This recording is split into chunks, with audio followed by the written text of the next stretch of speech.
Thanks for hanging out with us, tuning in with us, having fun with us. Jackpot Jerry, Murphy's Law. With me again, my good buddy, Chris Kuhn. It used to be much easier when we were just talking about barbecue. Thanks to all of our watchers, all of our subscribers. All right, welcome to this week's episode of Murphy's Law with my good friend, Chris Kuhn. With me, as always, I drag him along with me on these crazy adventures.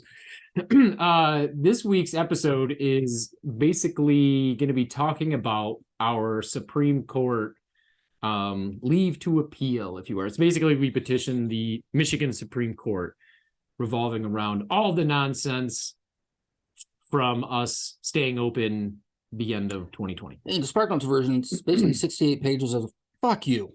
Yeah. All bottled up in one bomb after another. Is that how many it is? It's 68. Is it 68 pages? Yeah. Yep. I have so many numbers in my head, I wouldn't be able to even keep track of that because, you know, T&V just came out with their appeal brief, which I think is 31 pages of complete nonsense. But anyway, that's not what we're here to talk about. But before we go any further, I want to tell everybody, if you haven't watched our episode, the Iron Pig Lawsuit 101, where we go and we do a little bit of whiteboard and talk about what our lawsuit and some of the things that were happening. A significant portion of what we're going to talk about today kind of relates to some of that conversation. We're going to expand on that with what we are now expanding our lawsuit. Kind of shifting gears a little bit. Short language for that lawsuit. It's not really a lawsuit necessarily, but we didn't start it. They started it. They started it. We're going to finish it. So what we're going to do is we're going to take a quick break and we're going to switch cameras over so we can do some whiteboard action. But if you haven't watched it, go back and watch the first few minutes where we get on the whiteboard and we talk about rule of law, separation of powers, non-delegation, that kind of stuff, because that's where we're going to cut back to right here when Chris and I go over to the whiteboard. So give us just a couple of minutes and the magic of TV. We will meet you here in just a second. All right, here we are over at the whiteboard. Quick change, it's getting a little warm here in the studio. So what we've done is put together some information from our petition to the Michigan Supreme Court, revolving around mainly our case, but including several other cases to help bolster what we're looking to have the Supreme Court answer, and ultimately kind of change course from what has been happening in the last 10, 15, some would say even longer than that number of years. So in going through everything, what we kind of have looked at is all of these statutes right from the beginning. So if you haven't watched I think we mentioned it before, but if you haven't watched Iron Pig Lawsuit 101, one of our previous episodes from a month or two ago, go back and watch that because we talk about, you know, the rule of law, right? That's where we start. It's the rule of law. Separation of powers comes after that, right? This is where Chris and I always joke about, you know, kids in civics class should know the basics of separation of powers, the legislative, judicial, and executive branch. So what we started to examine was exactly what the language is in each of the separation of powers and the vesting clauses and some of these other things. So we looked at, you know, all of the state constitutions are roughly based around the U.S. Constitution. So we started with the U.S. Constitution, and Article 1 describes the legislative powers. And I'll just read it really quick. The first sentence, we don't need to go into a whole lot, but all legislative powers herein granted shall be vested in a Congress of the United States, which shall consist of a Senate and a House of Representatives. Article 2 goes on and tells the executive power shall be vested in the president, terms, those kind of things, terms limits, and then judicial power of the United States shall be vested. Vested is a key word in a lot of these. That's what we focus in on now is this word vested. These ideas that are vested in each branch of government. And of course, the judicial power of the United States shall be vested in one Supreme Court and such inferior courts, blah, blah, blah, as we kind of described in the last episode about the court hierarchy and everything like that, right? So that's the U.S. Constitution, right? Those three articles. Michigan Constitution virtually says the exact same thing. So separation of powers is Article 3 of the Michigan Constitution. And it just simply says the powers of government are divided into 3 branches: legislative, executive, and judicial.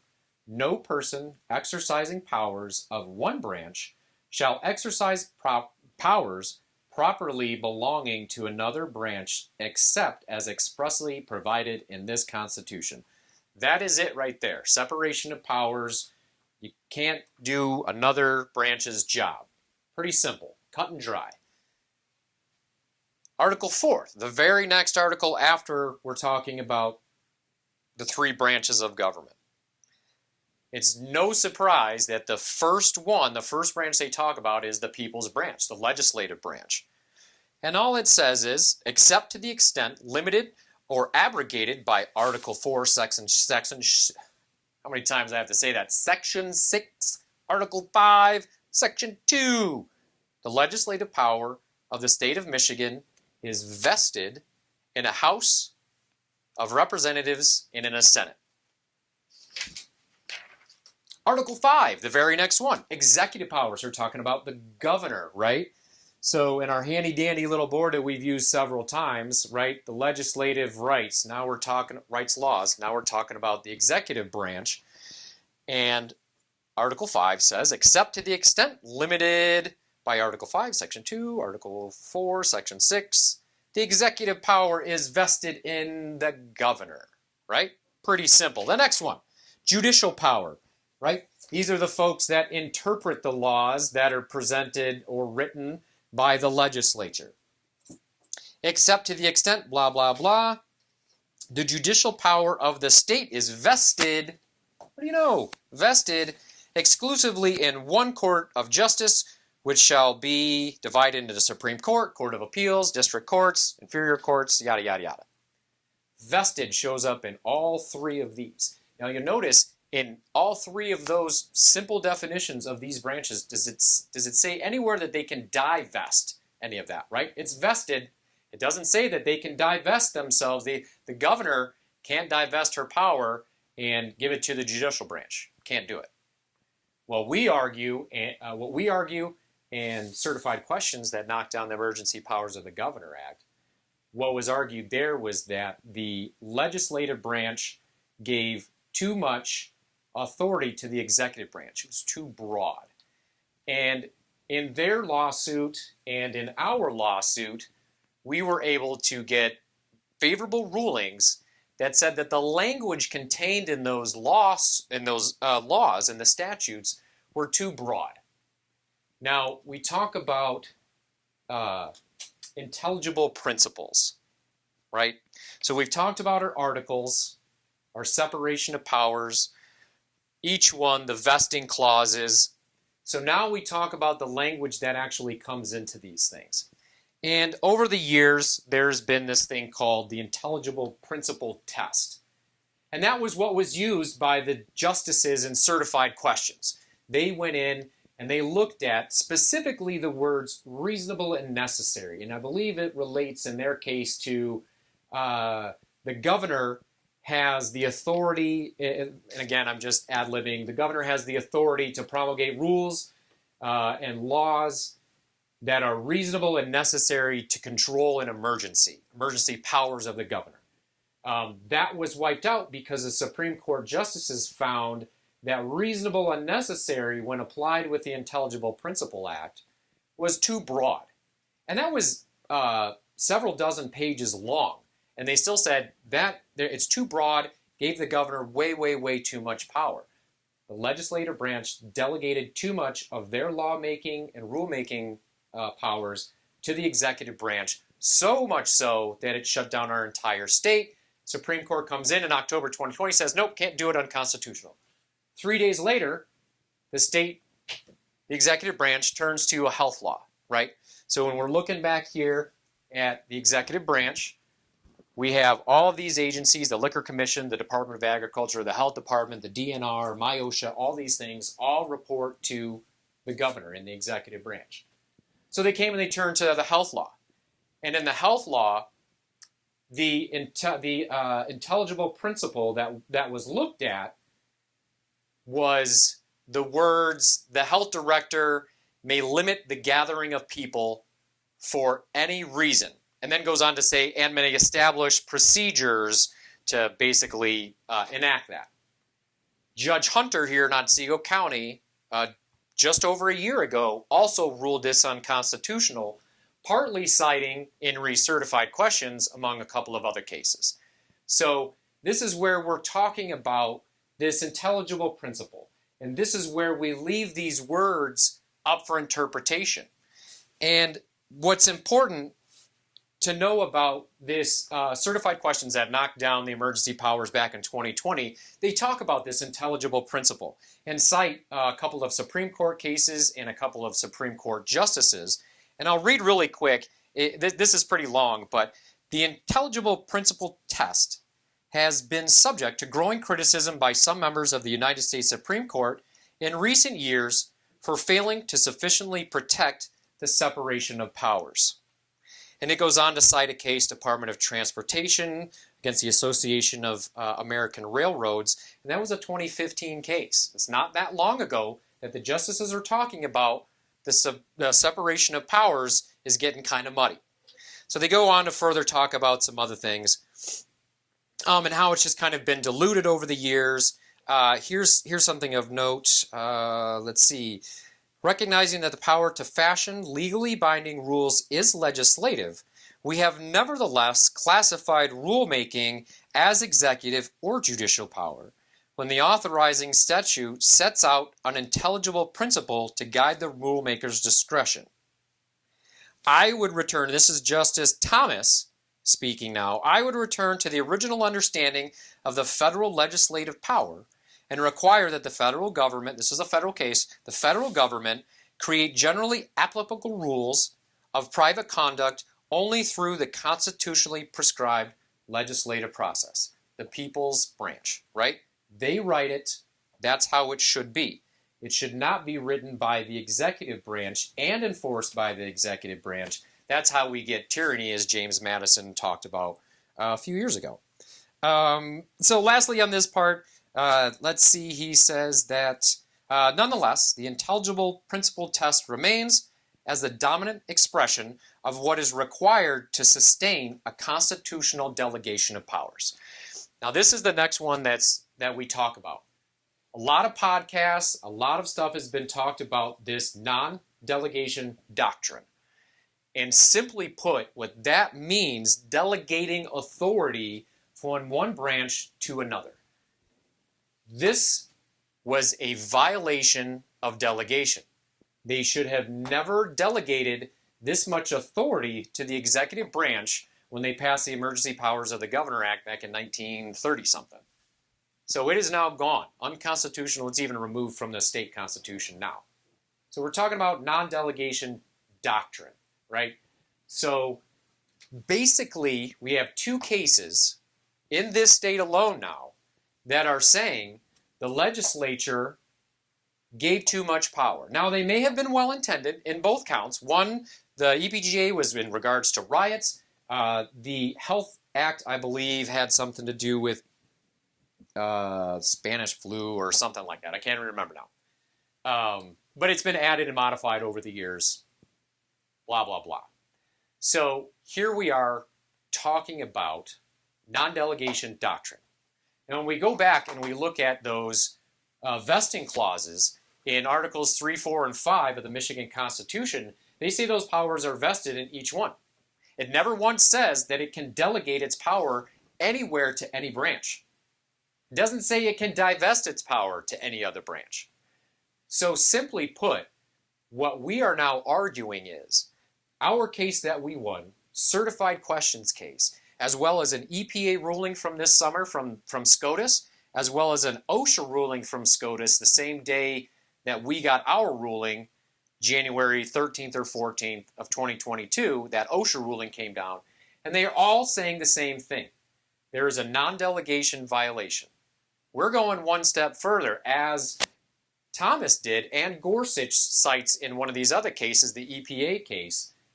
Separation of powers are now being diluted, so much so that the executive branch is now creating their own rules, their own fines, their own penalties.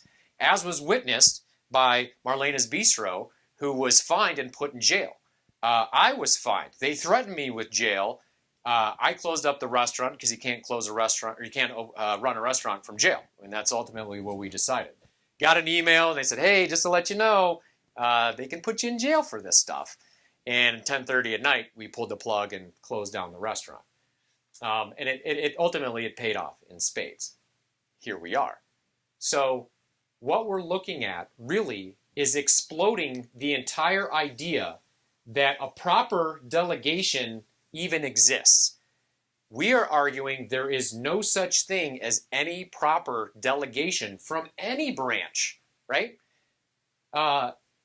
Legislator can't pull somebody over on the freeway because they think they're speeding and issue them a ticket, right? You can't make the rules and enforce the rules at the same time. A judge, even though we've seen many videos of judges, well, I'm Judge so-and-so, a judge can't do the same thing. They can't pull somebody over and issue a ticket and then turn around and show up in court and fine that same person. That's the definition of tyranny, right? You don't have any recourse. So what we're looking to do is do away with the entire idea of intelligible principles and delegation. There is no such thing as a proper delegation, right? All the rulemaking and lawmaking needs to be done in the legislature. That's why there's term limits. That's why we have two separate chambers. That's why it's the people's branch. We get to elect the people to make the laws that govern over us. It's the executive branch's job to enforce those rules. It's the judicial branch's job to interpret. So what we're going to do is make it even easier for these judges to interpret some of these rules and laws, right? So we're going to take and we're going to destroy the intelligible principle idea and non-delegation. So let me see where I'm at here in my notes. So we've talked about intelligible principles, delegation of power. So if we're not going by an intelligible principle that has been used for forever, right? What is an alternative? How do these justices and these judges then look at these things? How do they interpret if we're not going to use the intelligible principle act or intelligible principle? We lay out a pretty simple idea. Make sure I go to the right spot here. They might be jumping over. So what we are suggesting is, and so this is our brief. I don't even forget how many pages it is, 40 something. We call it a path forward, right? So we're going to tell them what's wrong with this and how to unwind these things and a different way to look at these laws. So what we suggest is the court should adopt the Constitution's plain text of vested, which you can rewind. I'd say it's pretty simple, right? Number two, this court should abandon the intelligible principle doctrine, right? We see why. Reasonable and necessary, those are so broad. Depends on what the definition of is, right? I mean, everybody remembers that Bill Clinton nonsense. It depends upon what the meaning of the word is. Yes. It depends upon what the meaning of the word is. Yes. It depends upon what the meaning of the word is. Yes. Same with our case. The gathering of all people for any reason. That is an awfully broad scope that they use to define what we could and couldn't do. It was so many things beyond the gathering of people. Number three, we suggest this court should abandon the term delegation. And we give SCOTUS case, Michigan Supreme Court case, all of this recent historical case law for them to stand on to say, yeah, actually, James Madison and these guys were right. They have too much power and they're making way too many rules, as we now see, not just in Michigan, but federally, right? Everybody's crying about the gas, trying to outlaw gas stoves. That's just ridiculous. Good luck. We have so many gas appliances here in this restaurant. Good luck. Abandon term delegation. The next one, the court should rein in, I love this one. The court should rein in the fourth branch of government, the tyranny of the administrative state. That's what a lot of people forget about. We were fined by an administrative agency. The health department is an administrative agency, right? Sits under the executive branch. The Liquor Commission is an executive executive branch agency. MIOSHA, all these people that came in and gave us basically tickets and fines and threatened jail time were all in the executive branch. So we worked our way out of administrative court to get into the judicial branch so we could actually have the constitutionality looked at. So one of the things that we talk about a little bit is, when we talk about tyranny, let me skip back here.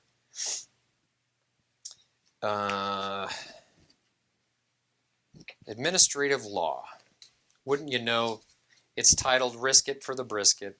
Is administrative law unlawful? In this section, we go through and we talk about the various things that we went through. The health department, again, I don't need to reiterate all these different agencies that we had to finally get through that suspended our liquor license for 90 days. Fined me $1,500, fined me $600, attempted to put me in jail. These are all things that you think a criminal would be charged with. And in some cases with the Liquor Commission, serving without a liquor license is a felony, right? That's why we gave the liquor license back. I don't need a felony on my record. I've already been found in contempt of court in Ingham County and Lansing. I don't need more of that nonsense. So the real problem with administrative law is there is definitely a place for all of these agencies.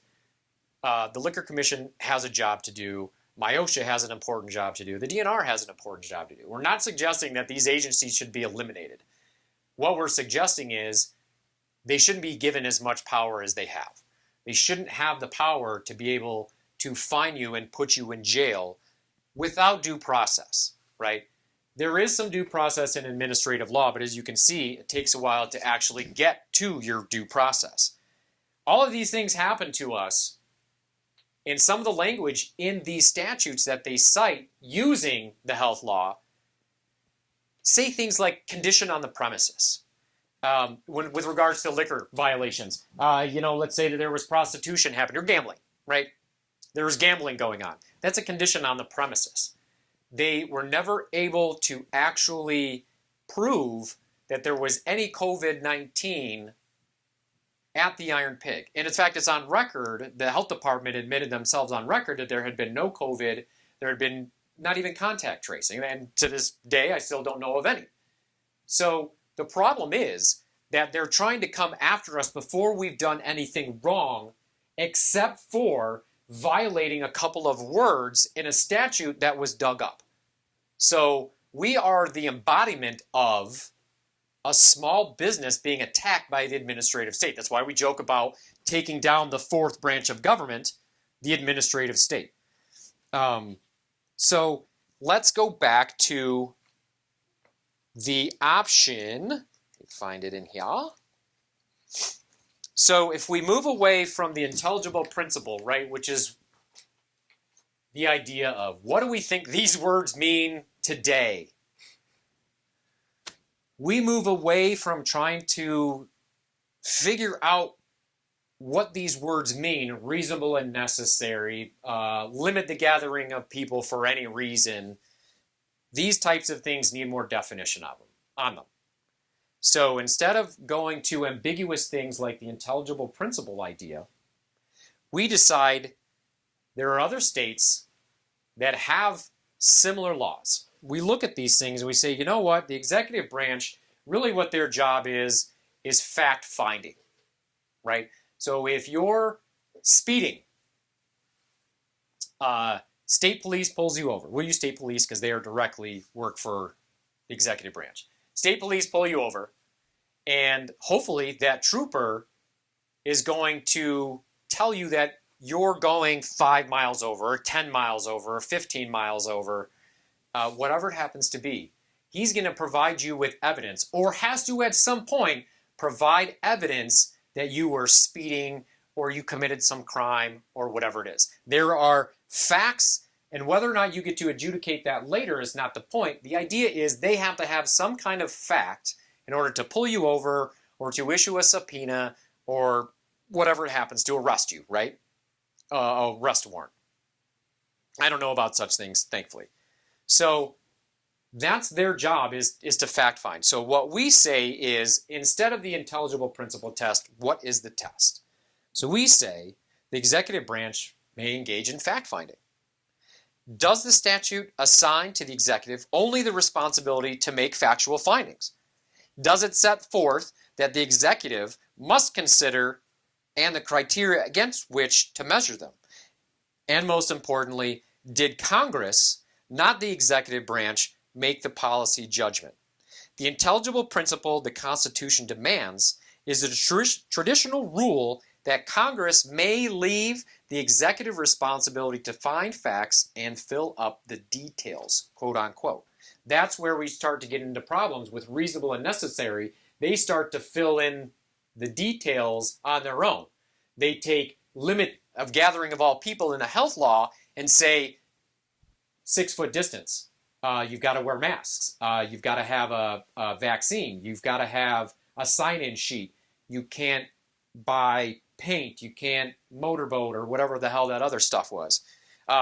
There's a curfew, right? Limiting the gathering of all people for any reason now says that there's a curfew. You can gather in this many people at this time, but after this time you can't gather, period. With zero facts to say that there's any evidence to suggest that limiting the gathering of people after such time of day actually has any effect on COVID, right? That would be some sort of fact that the executive branch could point to, but they never did that either.